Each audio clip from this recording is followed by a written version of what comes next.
Magandang araw po sa ating lahat, mga binibini at binatilyo, mga ginoo at ina. Narito po ako sa inyong harapan, hindi lamang bilang isang estudyante, kundi isang tinig na nagmula sa puso ng tuba, lugar na ating minamahal, na maghahatid ng isang mensahe.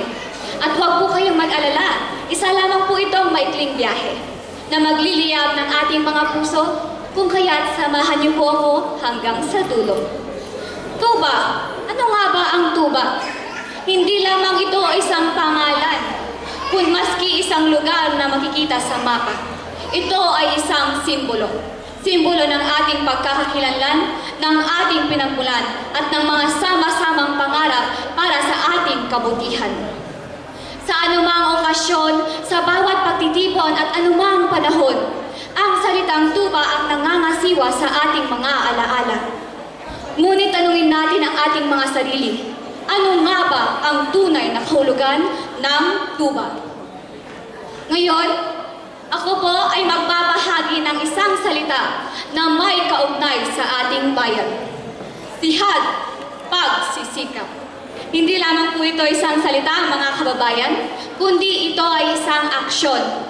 Ang bawat pawis na tumatagaktak sa ating mga noo, ang bawat pagod at pagpupuyat na ginagawa natin para sa ating mga pangarap, ang bawat tulong sa ating kapwa-tao.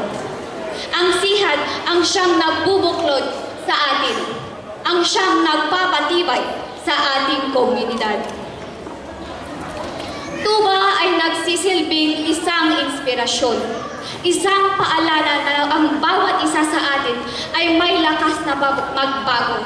Bawat isa sa atin ay may kakayahang umangon. Kaya huwag tayong magpatalo sa mga hamon sa buhay. Kung kaya't gawin natin itong inspirasyon para mas maging malakas, mas maging masipag, at mas maging determinado. Kaya't inahamon ko po kayong lahat. Kaya't nakikiusap po ako sa inyong lahat. Yakapin natin ang sihad. Kung saan bigyan natin ito ng pagmamahal. Ipakita natin sa buong mundo kung ano ang kaya ng isang bayan puno ng pagkakaisa, puno ng pagsisikap para sa kanilang pangarap. Ipakita natin sa buong mundo na ang tuba ay isang lugar na puno ng pag-asa, ang sihad ang siyang sandata.